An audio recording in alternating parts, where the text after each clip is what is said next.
Here is part two of a two-part reading of Bret Harte's short story, The Luck of Roaring Camp. I'll briefly give you a synopsis of the first part. A child is born in 1850 in one of the 49er camps out in California. The mother dies in childbirth. Nobody knows who the father is. All these not call them coal miners, they're not. They're panhandling for gold. They don't know what to do. So they sort of commission one fellow, the Godfather, and they do have a ceremony ultimately. They're going to christen him, and they're going to make it a funny ceremony, and then they decide, the person who steps up and is going to deliver this comic speech says, I don't like to break up the fun, but this child deserves our solemnity. We're going to call him Thomas Luck, because they considered him Luck. They were getting good luck after he was born. In any case, he's just been christened, and now we're going to continue reading the story. Again, this is set in the 1850s. It was written in 1868. Bret Harte was a contemporary of Mark Twain, and indeed, this was one of the most famous, most commonly anthologized stories of the 19th century. It made him world famous right away. He went on to write The Outcasts of Poker Flat, and I shall now continue. And if you haven't, if you've just put this video on and you want to really get the whole story, either get a copy of it and read it. You can find it on Gutenberg Bible, and you can of course look at part one of this to get the previous part of it. As far as I know, this is not cut. I think it's going to be another 15 minutes or so and the video will end. That'll be it.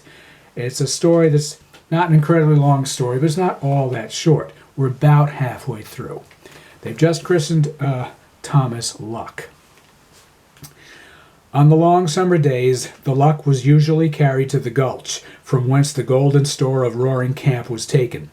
There, on a blanket spread over pine boughs, he would lie while the men were working in the ditches below. Latterly, there was a rude attempt to decorate this bower with flowers and sweet-smelling shrubs, and generally someone would bring him a cluster of wild honeysuckles, azaleas, or the painted blossoms of las mariposas. The men had suddenly awakened to the fact that there were beauty and significance in these trifles, which they had so long trodden carelessly beneath their feet. A flake of glittering mica, a fragment of variegated quartz, a bright pebble from the bed of the creek became beautiful to eyes thus cleared and strengthened, and were invariably put aside for the Luck.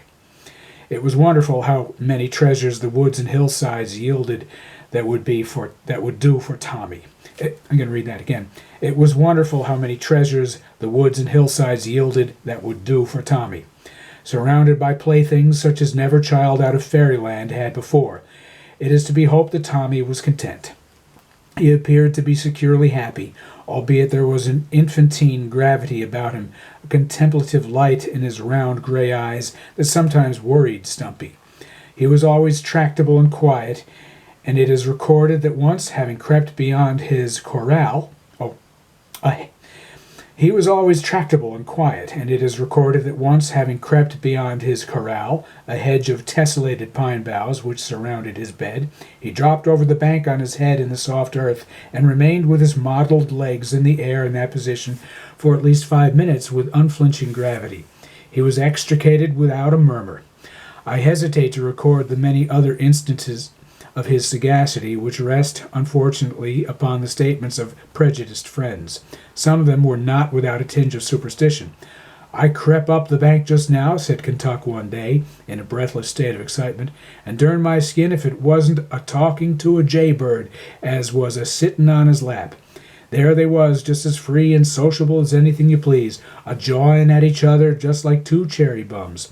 Howbeit, whether creeping over the pine boughs or lying lazily on his back blinking at the leaves above him, to him the birds sang, the squirrels chattered, and the flowers bloomed."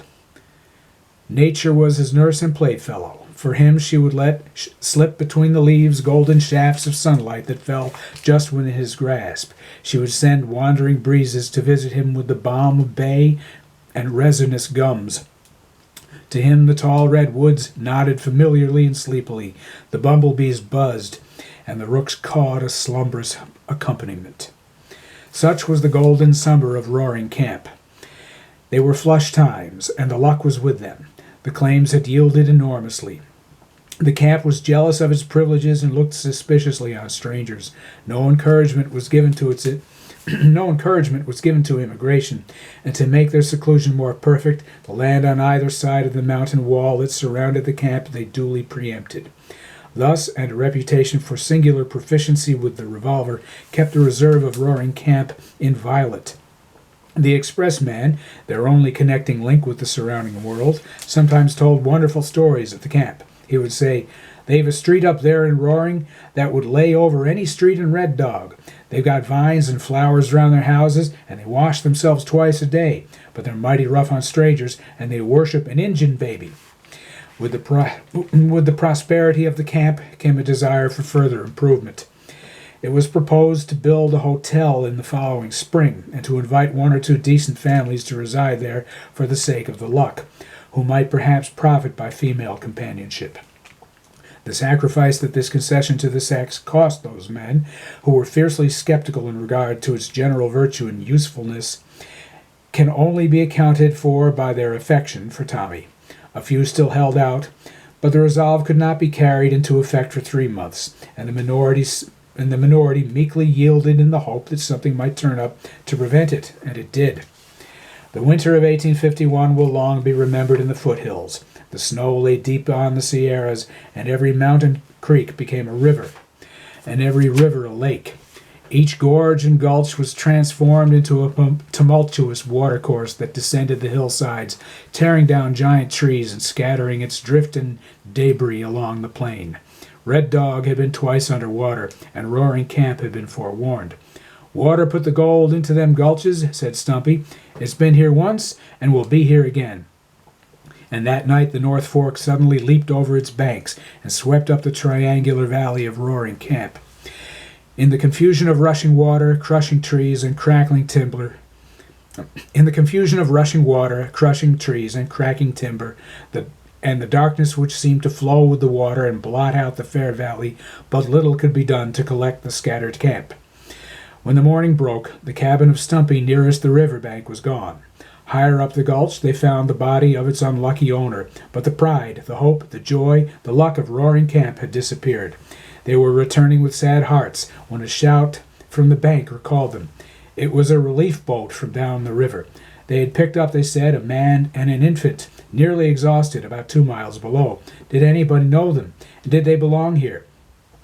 It needed but a glance to show them Kentuck lying there, cruelly crushed and bruised, but still holding the luck of Roaring Camp in his arms.